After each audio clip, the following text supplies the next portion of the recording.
मृगनयनी का अर्थ होता है कि आंखें नासिका के छोर से लेकर एक कान के छोर तक यहाँ तक लंबी नाकें हों तो मृगनयनी कहलाती। नाम तो मृगनयनी है, आंखें चिलगो जैसे। खट्टे खारी खुरखुरे मृदुला जी के बैन, चिलगो जैसे देखिए मृगनयनी के नैन। मृगनयनी के नैन, नैन सुख देखे काने। नाम क्या है? वह कैसे? जिन्हें आंखों का बहुत सुख मिल रहा है, आंखों से बड़ी सुखी हैं। मृगनयनी से नैन नैन सुख देखे काने, बाबू सुंदर लाल। क्या नाम है? गजब का नाम है। बाबू सुंदर लाल बनाए दे ऐचा ताने। अष्टावक्र जैसे कुंभ निकल। सुंदर लाल नाम है। ऐचा ताने एक शब्द सुना? ऐचा ताने, शरीर कैसा ऐचा ताना सा बना दिया, यानी विकृत रूप, कुबड़ा सा, हाथ कहीं मोटा है कहीं पतला है, कुबड़ा निकला हुआ है, उंगली छोटी है कहीं बड़ी है, दांत बाहर निकल रही, तो विद्रूप बना दिया उसे ऐचा ताने कहते हैं। क्या ऐचा तानी सुन लो, सुष्टु से चेष्टा नहीं, सुष्टु आकार नहीं है तो ऐचा ताने। नैन मृगनयनी से नैन नैन सुख देखे काने, बाबू सुंदर लाल बना दे ऐचा ताने। सेठ सदामी लाल के, सेठ सदामी लाल के मील चल रहे 60। नाम का सदामी लाल का एक सदाम पैसा और 60 मील चल रहे। और सेठ करोड़ी मल्ल के घर न मिली टूटी खाट। नाम करोड़ी मल्ल है, घर में टूटी खाट भी नहीं है, जमीन पर अपना दुपट्टा बिछा के सो जाता है। के काका कविराय, के काका कविराय शांति दहाड़ रही है। नाम क्या है? शांति देवी। और शोर मचा रही खूब। के काका कविराय शांति दहाड़ रही है। नाम है जिसका दर्शन देवी, क्या है? नाम है जिसका दर्शन देवी लंबा घूंघट काढ़ रही है। नाम तो नाम है। गंगा यमुना सरस्वती नल के नीचे नहा रही, और शांति नाम है जिसका शांति देवी दंगा खूब मचा रही। तो इन नामों से कुछ नहीं होता है, नाम के साथ साथ सार्थक काम भी होना चाहिए। यदि कोई व्यक्ति ज्ञानी बन गया तो ज्ञानी नाम से नहीं, तत्व ज्ञानी बने। वे दूसरों को देखता है, अपने आप को देखे। अंतरदृष्टा अंतर्मना अंतर्मुखी से क्या कहते हैं? जो अपने अंतरंग में होने वाली हलचल को देखे। ये बाहर की आंखें तो बाहर का दृश्य देखती हैं, ये अच्छा कर रहा है, बुरा कर रहा है, ऐसा कर रहा है, वैसा कर रहा है, किंतु हमारा कल्याण बहिर्मुखी बनने से नहीं हो सकता। हमारा कल्याण कैसे होगा? अंतर्मुखी बनने से कल्याण हो सकता है, बहिर्मुखी बनने से कल्याण नहीं होता। एक व्यक्ति ने एक बहुत बड़ा महल बनाया। महल बनाया, बहुत ऊंचा महल है। उसके आउटर में उसने बहुत सुंदर सुंदर टाइल लगाए, कहीं रंग किया, पेंट वगैरह सब किया, और आउटर में बाहर फुलवाड़ी लगाई, फूल वृक्ष खिल रही हैं। किंतु अंतरंग में उसमें लाशें गड़ी हैं, मुर्दाएं पड़ी हैं, सड़ रही हैं, गल रही हैं, गंदगी पड़ी है। वह ऊपर छत पे खड़ा होकर के देख रहा है, सामने वाला अच्छा काम कर रहा है, किंतु वह तो बदबू को ले रहा है। वह दूसरे सामने वाले की वह देख रहा है कि वहां पर फूल खिल रहे हैं, पुष्प वाटिका है, तो देखने से क्या होगा? दूसरा वह गंदगी में पड़ा है, उसे तेरा हर्ज नहीं है, तू क्या कर रहा है पहले ये देख। कबीरा तेरी झोंपड़ी कट गलियन के पास, जे कर नगे ते भर नगे, तू क्यों भयो उदास। कभी कह रहा है, कभी तू यदि कहीं दुष्टों की संगति में फंस गया, वे पाप कर रही। कई बार घर में ऐसा होता है, घर में 4, 5, 6, 8 सदस्य हैं, 1-2 सदस्य का भाव मन में इतना भाव आता है धर्म का कि सुबह से मंदिर पहुंचो, मुझे विधान में भी बैठना है, अभिषेक भी देखना, संत धारा भी देखनी, पूजा भी करनी, सुबह की क्लास भी पढ़नी, वाचना भी पढ़नी, शाम को भी जाना है, बहुत मन है। और घर के कुछ सदस्यों का मन मंदिर आने का नहीं होता, तो घर में द्वंद्व मचा रहता है। तुम्हें तो मंदिर दिखाई देता है, मंदिर खाने दे देगा तुझे, जा मंदिर, लड़ाई झगड़ा होता है।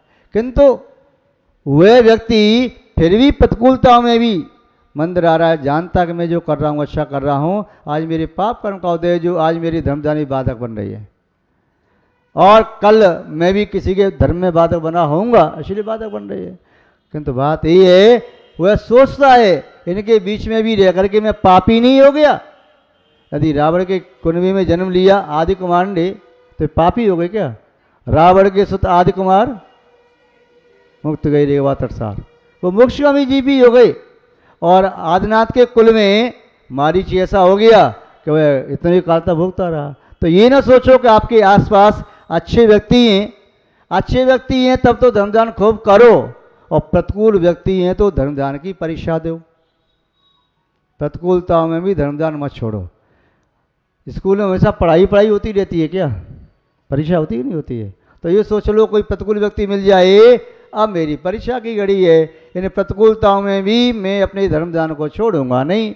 ये तो संकलेशता देने के लिए आए, मैं संकलेशता लूंगा नहीं। ये तो क्रोध दिलाने के लिए आए, मैं क्रोध को करूंगा नहीं।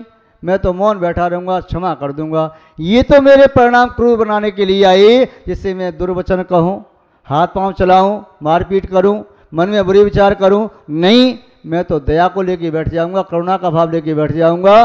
ये मेरी परीक्षा है, मैं परीक्षा में फेल कैसे हो सकता हूँ? मैं अभ्यास ही कर रहा हूँ, अभ्यास कर रहा हूँ। मंदिर में जाता हूँ अभ्यास करने, गुरुजी के पास जाता हूँ, प्रवचन सुनता हूँ, ये तो अभ्यास है। और घर में आकर के मुझे परीक्षा देनी होती है। तो परीक्षा इतनी देते चली जाओगी तो तुम परीक्षा में पास हो गए तो घर वाले आज नहीं तो कल तुम्हारे पीछे लग जाएंगे। भैया तुम ठीक कहते थे, धर्म करना चाहिए। अब आज से हम तेरी क्रियाचर्या को देख करके हम भी धर्म करने का संकल्प लेते हैं। और ऐसा होता है कि नहीं होता है? घर में एक व्यक्ति धर्म करने वाला संकल्पशील हो तो पूरे परिवार को धर्मात्मा बना सकता है। किंतु डिगे नहीं, उनके अनुसार चले नहीं, बहे नहीं, धर्म के मार्ग में अड़ग रही। तो यहाँ पर 14वें का विकार समझ में आ गया। किया था ये काम किया था, उसने बोल करके दिया नहीं था। उसने मूर्ति बोल दिया था, फिर मूर्ति दी नहीं थी। उसने वेदी का बोल दिया, वेदी बनवाई नहीं थी। उसने कलश का बोल दिया, फिर कलश चढ़ाई नहीं थी। तो वही बात व्यक्ति चला गया, पीढ़ी दर पीढ़ी वह बात चली रहती है। वो व्यक्ति अच्छा, वो हाँ वो वाला व्यक्ति, तो उसकी और विशेषताएं सब गौड़ हो जाती हैं। एक कमी प्रकट दिखाई देती है। तो महानुभाव अपने जीवन को भी ऐसा साफ और स्वच्छ बनाओ, उसमें श्याम जो धब्बा है एक भी न रहे। एक व्यक्ति ब्याज का काम करता है और अपना पैसा ब्याज पर देता है। वह सोचता है जितना ज़्यादा समय निकल जाए उतना ज़्यादा ब्याज मिलेगा। एक व्यक्ति कोई मजदूरी कर रहा है, जितनी ज़्यादा समय तक मजदूरी करेगा उतनी ज़्यादा उसे मजदूरी में पैसा मिलेगा। कोई व्यक्ति अन्य कोई काम करता है, समय के अनुसार लाभ प्राप्त से होता है, व्यापार करता है। एक वर्ष में यदि 10 लाख कमाता है, सोचता है 10 वर्ष में 1 करोड़ हो जाएगा। इतना जल्दी समय निकलता चला जाए। जिसका व्यापार समय पर आधारित है वह सोचता है समय जल्दी निकल जाए। ब्याज वाला व्यक्ति सोचता है जल्दी से 1 साल पूरा हो जाए तो मुझे ब्याज मिल जाएगा। विद्यार्थी सोचता है जल्दी से वर्ष निकल जाए तो मैं जल्दी पास होकर के अगली कक्षा में पहुंच जाऊंगा। व्यापारी सोचता है कि इस वर्ष मैंने लाभ प्राप्त किया, प्रतिवर्ष लाभ का रेशो यही रहा तो मैं बहुत सारा लाभ प्राप्त करूंगा। जल्दी जल्दी वर्ष समय निकलता चला, जल्दी जल्दी निकल जाए। किसान भी सोचता है एक वर्ष में 2 फसल आती हैं और यदि मैं 40 साल तक खेती करता हूँ 80 फसल प्राप्त करूँगा और ज़्यादा लाभ होगा। और ये 40 साल बहुत जल्दी निकल जाना चाहिए जिससे मुझे जल्दी लाभ प्राप्त हो जाए। समय के अनुसार लाभ प्राप्त करने वाला व्यक्ति कभी समय का सदुपयोग नहीं करता, क्योंकि उसे ऐसा लगता है समय धीरे धीरे क्यों जा रहा है, जल्दी क्यों नहीं निकल रहा। यदि जल्दी निकल जाएगा तो मुझे बहुत ज़्यादा लाभ होगा। बाल्यावस्था में आप सोचते थे अभी हम बच्चे हैं, बड़े लोग हमें डांटते हैं, आज्ञा देते हैं और हम छोटे ही सुन करके चुपचाप रह जाते हैं। हम भी बड़े होते तो फिर हम भी ऐसी आज्ञा करते, ऐसे ही बच्चों को डांटते, हमारा भी रुतबा होता। पर जब बड़ी हो जाती हैं तब लगता है जब बच्चे थे तब ठीक था। महानुभाव, आचार्य महोदय कह रहे हैं आयुर्वृद्धि, आयु की वृद्धि होती जाती है। ज्यों ज्यों आयु बढ़ती चली जाती है, लोग बड़े उससे कहते हैं साथ से, वाह मैं 10 साल का हो गया, 20 साल का, 30 साल का, 50 साल का, 60 साल का हो गया, 70 साल का हो गया, 70 साल मेरी उम्र हो गई। वो अपनी उम्र का रुतबा दिखाना चाहता है। अरे मैं 80 साल का हो गया, 85 साल का हो गया, 95 साल का हो गया। सामने वाला कहे तो किसी पर एहसान कर रहे हो क्या? हो गए तो हो गए। तूने 85 साल या 90 साल 95 साल में हो गई, कौन बड़ा काम कर दिया तुमने? जिस व्यक्ति ने 20 साल में कोई बड़ा सा काम कर दिया हो, सम्माननीय है, प्रतिष्ठा को प्राप्त है, उसका लाभ ले रहा है। तुम 100 साल के भी हो जाओ, 1000 साल के भी हो जाओ, वही कोलू के वेल की तरह से चल रही हो, चक्कर लगा रही हो, तुम्हारी उम्र से हमें क्या मिल रहा है? तुम्हारे जीवन में कोई अनुभव है क्या?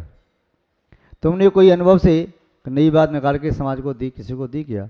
बेटा मेरा अनुभव ये है, हमें कभी झूठ नहीं बोलना है, झूठ बोलने का परिणाम भी निकला था।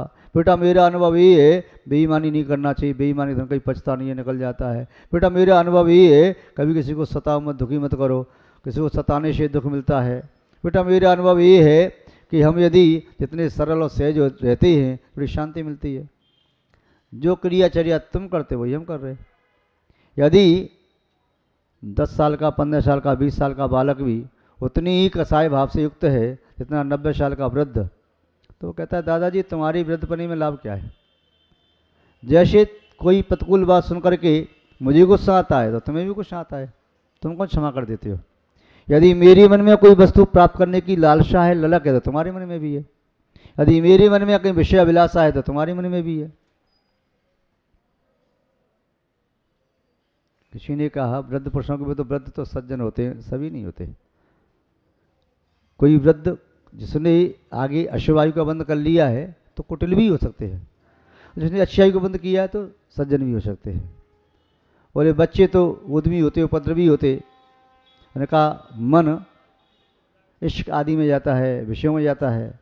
किंतु वृद्ध लोग शरीफ होते हैं, ऐसा नहीं करते। किसी ने इस पर व्यंग में शेर कह दिया, कौन कहता है, कौन कहता है वृद्ध पुरुष इश्क नहीं करते? करते तो हैं, पर लोग उन पर शक नहीं करते।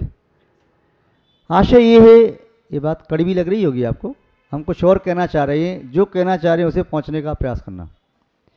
वृद्ध पुरुष में भी यदि तीव्रता है, 60 वर्ष में भी इसे विषयों की लालसा है, लीगल और इलीगल विषय सेवन कर रहा है, तो 15 साल का बालक भी कह सकता है तुमने 60 साल के होकर के क्या प्राप्त किया, तुमने क्या समझा? यदि 20 साल से स्वाध्याय कर रही हो, स्वाध्याय करने के उपरांत भी मंदिर में धक्का मुक्की कर रही हो, गाली गलौज कर रही हो, तो तुम्हारे स्वाध्याय का क्या महत्व है? तुम्हारी उम्र का क्या तकाजा? बाल सफ़ेद हो गए तो क्या हो गया? सफ़ेद बाल से तुम पूजनीय बन गए क्या? तुम्हारे सफ़ेद बाल हो गए तो हम तुम्हारे चरण छुए, क्यों छुए भाई? तुम्हारे अंदर ऐसा आचरण तो हो जिससे हम तुम्हारे चरण छुएं। हम तो उसके भी चरण छू सकते हैं, इसके काले बाल हों, उसमें कोई विशेषता तो होना चाहिए। यदि बाल सफ़ेद हो गए, दांत निकल गए, और यदि मन में वही कसाय भाव भरी है, गांठ पड़ी है, मैं झुकूंगा नहीं, मर जाऊंगा, उसे छोड़ूंगा नहीं, यदि 60 साल में, 70 साल में, 80 साल में भी ऐसी कसाई की बातें आ रही हैं, तो बालक कहता है दादी तुम मंदिर डेली जाते हो, 3 घंटे लगाते हो, करते हो क्या मंदिर में? यहाँ घर में जाके पुनः वही कलेश होती है। मंदिर में तुम क्या सीख करके आए? हम स्कूल जाते हैं, सीख करके आए, हमने ABCD सीखी, या जो भी सीखा आपको बता दिया। आपने मंदिर में क्या सीखा? आप भगवान को देख करके आते हो, भगवान कभी लड़ाई झगड़ा करते हैं क्या? गुस्सा करते हैं क्या? कोई भगवान मायाचारी करते क्या करते? भगवान को देख करके आपने ये नहीं सीख पाया 60 साल में, 70 साल में, 80 साल में, आज फिर भी अपनी बहू को क्षमा नहीं कर पा रही तुम तो, बेटी को क्षमा नहीं कर पा रही, बेटे को क्षमा नहीं कर पा रही, तुम्हारा परिणाम ज्योंकि त्यों है। आज कोई बहू बेटी तुम्हारी कोई शौक करती है, श्रृंगार करती है, तो तुम डांटती हो, अपनी भूल जाती हो जब तुम बचपन में थी तुम कैसे करती थी। कर सकते बच्चे, किंतु बच्चों पर कहने का प्रभाव कम पड़ता है, देखने का प्रभाव ज़्यादा पड़ता है। यदि कोई घटना घटी है और आप रेडियो से समाचार सुनते हो तो आपका मन कम लगेगा, और टीवी में देखते तो समाचार मन ज़्यादा लगेगा। तुम्हारे पिताजी, तुम्हारे दादाजी, तुम्हारी दादी, तुम्हारी ताई, तुम्हारे ताऊ, तुम्हारे पापा, तुम्हारी मम्मी, तुम्हारे चाचा, तुम्हारी चाची, बड़े भाई तुमसे कहते हैं ऐसे बुरे काम मत करो, किंतु उसी काम को भी स्वयं करते हैं तो तुम्हारे पर किंचित भी प्रभाव न पड़ेगा। एक पिता अपने बेटे से कहता है, बेटा बीड़ी मत पिया करो, और बेटे ने देखा चुपके से कि पिताजी तो सुट्टा मार रहे हैं, अब रेल का सा इंजन का धुआं छोड़ते चले जा रहे हैं, मुझसे अगर बीड़ी न पियो। उसने भी सोचा ठीक है पिताजी आपकी शिक्षा में याद रखूंगा, अपने बेटों को मैं भी कहूंगा बीड़ी नहीं पीना चाहिए, कि बीड़ी पीना मैं भी नहीं छोड़ूंगा। तो प्रभाव बातों का नहीं पड़ता है, चर्या का पड़ता है। देखो विद्वान भी आते हैं प्रवचन देने के लिए, सभा में आते हैं और खूब अच्छे प्रवचन देते हैं। आचार्य भगवान कुंद कुंद स्वामी की गाथा सुनाएंगे, समंतवत स्वामी की गाथा सुनाएंगे, पूज्यपाद स्वामी की गाथा सुनाएंगे, वहाँ स्वामी हरिसूत्र सुनाएंगे, यति विश्वाचार्य गुरुदत्त स्वामी सबकी कार्य का गाथा सुना रहे हैं, बड़ी दृष्टांत सुना रहे, कहानी सुना रहे, और विद्वान के प्रवचन सुनकर के मन ऐसा हो जाता है, बिल्कुल पानी पानी हो जाता है, लगता है कि तुरंत जाके दीक्षा ले ली जाए।